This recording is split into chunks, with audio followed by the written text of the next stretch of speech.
राजा आदेश का नया फरमान था, आज से आनंदपुर राज्य में उदास होना एक अपराध है।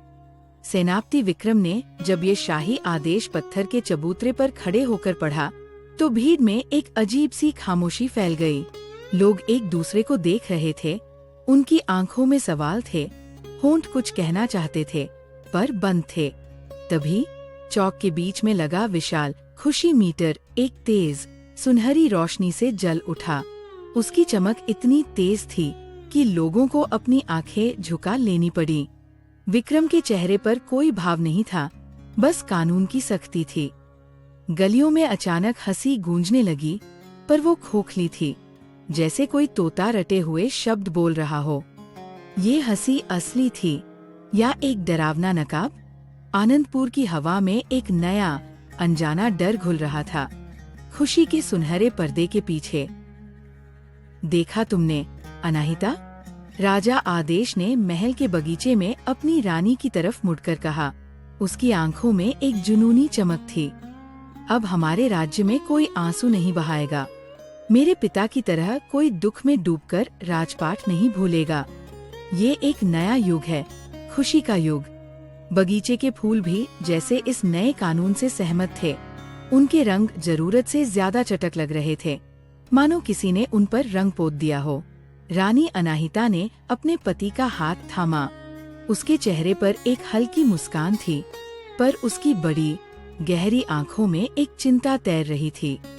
पर स्वामी, उसने धीरे से कहा, क्या खुशी कोई ऐसी चीज है जिसे कानून से बांधा जा सकता है? क्या बारिश के बिना फूल खिल सकते हैं? आदेश ने उसकी बात को हंसकर टाल दिया।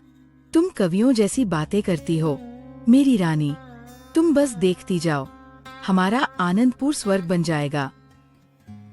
बाजार में एक औरत अपने टूटे हुए मिट्टी के घड़े को देखकर चुपचाप खड़ी थी। उसकी आंखों के कोने भीगे हुए थे। बस एक बूंद आंसू उसके गाल पर लुढ़कने ही वाला था कि विक्रम की मुस्कान दल वहां पहुंच गई। 2 सिपाही, जिनके चेहरों पर पत्थर की मुस्कान जमी हुई थी, उस औरत के सामने खड़े हो गए। दुख का प्रदर्शन, राजकीय कानून का उल्लंघन। एक सिपाही गरजा, दूसरे ने एक छोटी सी पर्ची निकालकर उस औरत के हाथ में थमा दी। दुख का जुर्माना, 10 स्वर्ण मुद्राएं। वो औरत कांपने लगी। 10 मुद्राएं उसके पूरे महीने की कमाई थी। उसने आंसुओं को अंदर ही पी लिया और अपने होठों को एक दर्दनाक मुस्कुराहट में खींचने की कोशिश की। मैं तो खुश हूँ, उसकी आवाज फटी हुई निकली। मुस्कान दल के सिपाही उसे घूरते रहे जब तक कि उसकी नकली हंसी हिचकियों जैसी नहीं लगने लगी। आनंदपुर में अब रोना महंगा सौदा था। रानी अनाहिता की प्यारी बुलबुल, जो उसकी स्वर्गीय माँ की आखिरी निशानी थी, आज सुबह पिंजरे में खामोश हो गई थी। उसका छोटा सा शरीर ठंडा था। अनाहिता का दिल डूब गया। वह उसे अपने हाथों में लेकर रोना चाहती थी, जी भर के रोना। तभी राजा आदेश कमरे में दाखिल हुआ। उसके चेहरे पर वही चिरपरिचित उजली मुस्कान थी। उसने पिंजरे को खाली देखा। अनाहिता ने तुरंत अपनी भावनाओं को एक बक्से में बंद कर लिया। अपनी उंगलियों से उस नन्हे पक्षी के पंखों को सहलाते हुए उसने अपने चेहरे पर एक मुस्कान ओढ़ ली। कितना अद्भुत है! उसकी आवाज में एक महीन सा कंपन था, जिसे सिर्फ वो खुद सुन सकती थी। वो अब आजाद हो गया, खुले आसमान में गा रहा होगा। राजा आदेश ने प्रसन्न होकर उसकी पीठ थपथपाई। शाबाश मेरी रानी, तुम आनंदपुर की आदर्श नागरिक हो। दुख पर विजय का सबसे सुंदर उदाहरण। अनाहिता बस मुस्कुराती रही, जबकि अंदर ही अंदर उसके दिल का एक टुकड़ा उस बुलबुल के साथ ही मर गया था। महल की नकली हंसी से जब दम घुटने लगता तो अनाहिता आधी रात को चुपके से निकल जाती। वो शहर के उन अंधेरे कोनों में जाती जहाँ मुस्कान दल की नजर नहीं पड़ती थी। वहाँ झुग्गियों के पीछे लोग एक दूसरे से सटकर बैठते थे। वो बोलते नहीं थे, बस अपनी खामोशी बांटते थे। किसी की आंखें अपने खोए हुए बच्चे को याद करती थीं, तो किसी का दिल अपनी बंजर जमीन के लिए रोता था। वहाँ कोई जुर्माना नहीं था, कोई दिखावा नहीं था, बस साझा करने के लिए एक सच्चा शांत दुख था। अनाहिता एक दीवार के पीछे छिपकर उन्हें देखती। उन उदास चेहरों में उसे महल के हंसते हुए चेहरों से ज्यादा इंसानियत नजर आती थी। यहाँ इन अंधेरी गलियों में आनंदपुर की आत्मा अभी भी जिंदा थी, चुपचाप सिसक रही थी। उसे पहली बार एहसास हुआ कि दुख कितना कीमती हो सकता है। ये लोगों को जोड़ता है, उन्हें इंसान बनाता है। राजा आदेश की दुनिया अब खुशी मीटर के इर्द गिर्द घूमती थी। दिन में 100 बार वो उसे अपनी बालकनी से देखता। उसकी सुनहरी रोशनी में जरा सी भी कमी उसे बेचैन कर देती।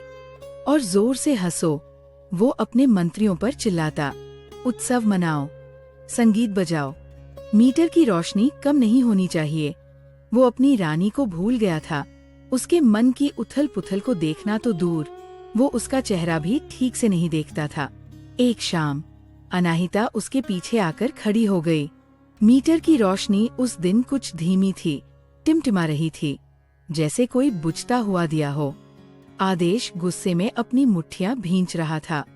अनाहिता ने कुछ कहना चाहा, उसे छूना चाहा, पर वो एक पत्थर की मूर्ति की तरह खड़ा था, जिसकी आंखें सिर्फ उस सुनहरी रोशनी पर टिकी थी। उन दोनों के बीच अब एक ऐसी खाई थी जिसे कोई मुस्कुराहट भर नहीं सकती थी। राजा खुशी को नाप रहा था और अपनी जिंदगी की सबसे बड़ी खुशी खो रहा था। फिर आनंदपुर पर आसमान रूठ गया। बारिश की एक बूंद नहीं गिरी, धरती फट गई, खेत बंजर हो गए, लोगों के घरों में अनाज का एक दाना नहीं बचा। भूख उनके चेहरों पर साफ दिखती थी, पेट में आग जल रही थी, पर होठों पर मुस्कान रखनी पड़ती थी। अगर कोई किसान अपनी सूखी फसल देखकर उदास हो जाता, तो मुस्कान दल उस पर जुर्माना लगा देती, जो वो कभी चुका नहीं सकता था। राज्य एक अजीब पागलपन का शिकार हो गया था।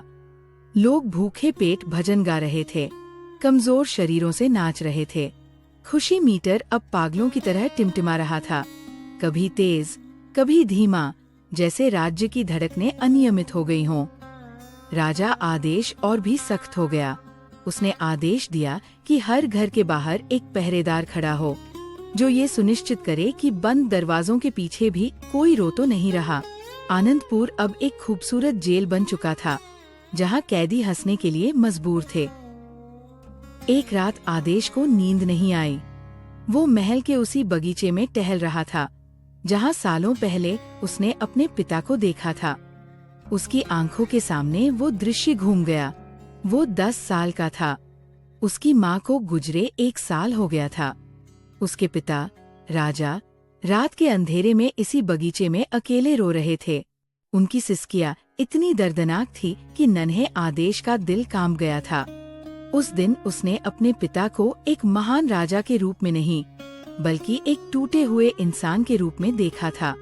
राज्य में अकाल पड़ा था और राजा अपने दुख में इतना डूबा था कि उसे कुछ सूझ नहीं रहा था। उसी पल नन्हे आदेश ने कसम खाई थी, वो ऐसा राजा कभी नहीं बनेगा। वो अपने राज्य से इस कमजोरी को, इन आंसुओं को हमेशा के लिए मिटा देगा।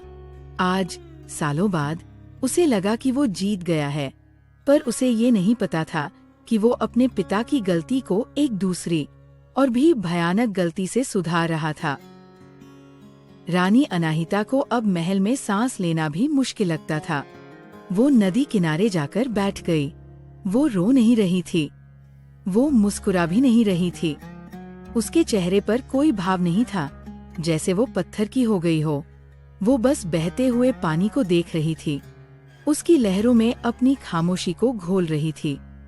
यही उसकी आजादी थी, कुछ पल के लिए कुछ भी महसूस न करना। पर ये आजादी भी उससे छीन ली गई। मुस्कान दल के सिपाहियों ने उसे घेर लिया। रानी साहिबा, उनके नेता ने कहा, आपका चेहरा खाली है। ये खुशी के कानून की आत्मा के खिलाफ है। भावहीनता दुख की पहली सीढ़ी है। अनाहिता ने कुछ नहीं कहा, उसने बस अपनी आंखें बंद कर ली। उसके अंदर अब लड़ने की ताकत भी नहीं बची थी। उसे पकड़ लिया गया। जुर्म, सार्वजनिक रूप से भावनात्मक शून्यता का प्रदर्शन। एक ऐसा जुर्म जो आनंदपुर के इतिहास में पहली बार दर्ज हो रहा था। राजसभा खचाखच भरी थी। राजा आदेश अपने सिंहासन पर बैठा था, परेशान। उसे लगा था ये कोई छोटी मोटी भूल होगी जिसे वो आसानी से सुलझा लेगा। तभी सेनापति विक्रम भारी कदमों से चलता हुआ बीच में आया। उसके हाथ में वही स्टील का कानून पत्र था। महाराज, उसकी आवाज में लोहे जैसी दृढ़ता थी। कानून सबके लिए बराबर है। रानी अनाहिता ने आनंदपुर के सबसे पवित्र नियम का उल्लंघन किया है। उन्होंने सार्वजनिक रूप से खुशी का त्याग किया है। विक्रम ने हाथ बढ़ाया और एक मुंशी ने उसे एक पर्ची थमाई। इसलिए कानून के अनुसार उन पर आनंदपुर के इतिहास का सबसे बड़ा जुर्माना लगाया जाता है, 1000 स्वर्ण मुद्राएं या राजद्रोह के बराबर की सजा। पूरे दरबार में सन्नाटा छा गया। राजा आदेश का चेहरा सफेद पड़ गया। यह उसका कानून था और अब यह उसी के दिल पर वार कर रहा था। ये बकवास है। राजा आदेश अपनी गद्दी से उठ खड़ा हुआ। सेनापति, तुम अपनी हदें पार कर रहे हो। रानी पर कोई मुकदमा नहीं चलेगा। उसका चेहरा गुस्से से लाल था, पर विक्रम अपनी जगह से 1 इंच नहीं हिला। उसने शांति से कानून का स्टील का पन्ना उठाया। महाराज, ये आपके ही शब्द है। कोई भी अपवाद नहीं होगा। कानून परम है। क्या आप अपने ही बनाए कानून को तोड़ेंगे? राजा के पास कोई जवाब नहीं था। वो अपनी ही बनाई भूल भुलैया में फंस गया था। उसकी नजरें अनाहिता को ढूंढ रही थी, जो खामोश खड़ी थी, एक मूर्ति की तरह। उसने अपने पति की ओर नहीं देखा।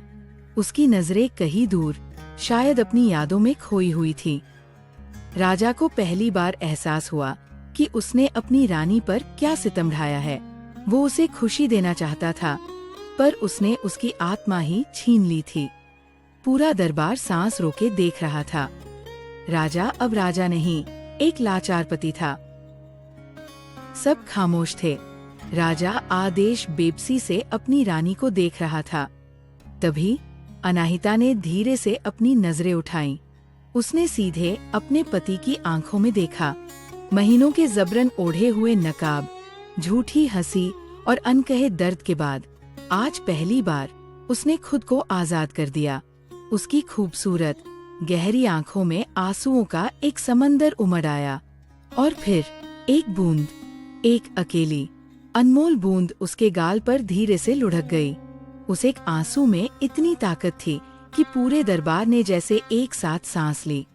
और उसी पल दूर नगर के चौक में एक कान फाड़ देने वाली दरकने की आवाज आई, शीशे के टूटने जैसी आवाज। खुशी मीटर के हजारों टुकड़े हो गए थे। उसकी सुनहरी रोशनी हमेशा के लिए बुझ गई थी। राजा आदेश को लगा जैसे वो आंसू उसके गाल पर नहीं, उसके दिल पर गिरा हो और उसका पत्थर का बना गुरूर चकनाचूर हो गया हो। राजा आदेश उस आंसू को देखता रहा और फिर उसकी अपनी आंखों से भी धारा बह निकली। वो सिंहासन से उतरा, किसी की परवाह किए बिना। वो लड़खड़ाते कदमों से विक्रम के पास पहुंचा।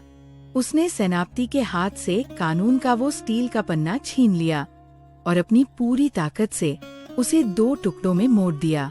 धातु के मुड़ने की चरमराहट पूरे हॉल में गूंजी। आज से ये कानून खत्म होता है। राजा की आवाज आंसुओं में डूबी हुई थी, पर पहले से कहीं ज्यादा शाही लग रही थी। उसने टूटे हुए कानून को जमीन पर फेंक दिया और अपनी प्रजा की ओर मुड़ा। खुशी एक बगीचा है, उसने कहा, और आंसुओं के बिना ये बंजर हो जाता है। ये सुनकर अनाहिता के होठों पर महीनों बाद एक असली हल्की सी मुस्कान आई और फिर पूरे राज्य में लोगों ने रोना शुरू कर दिया।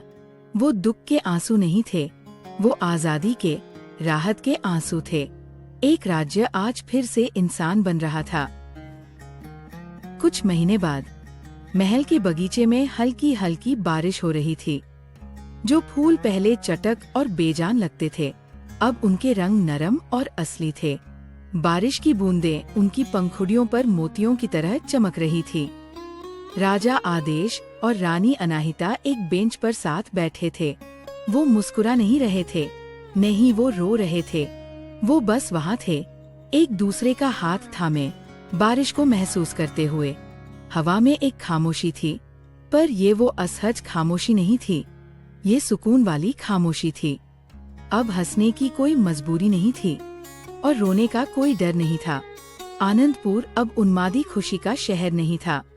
ये एक शांत, सहनशील और शायद पहली बार सच में खुश रहने वाला राज्य था, क्योंकि अब यहाँ के लोग जानते थे कि सच्ची खुशी धूप की तरह होती है, जो बारिश के बाद ही सबसे खूबसूरत लगती है। तो दोस्तों, ये थी आज की कहानी। अगर आपको ऐसी कहानियाँ पसंद आती है तो कृपया वीडियो को लाइक करें और हमारे चैनल को सब्सक्राइब करें।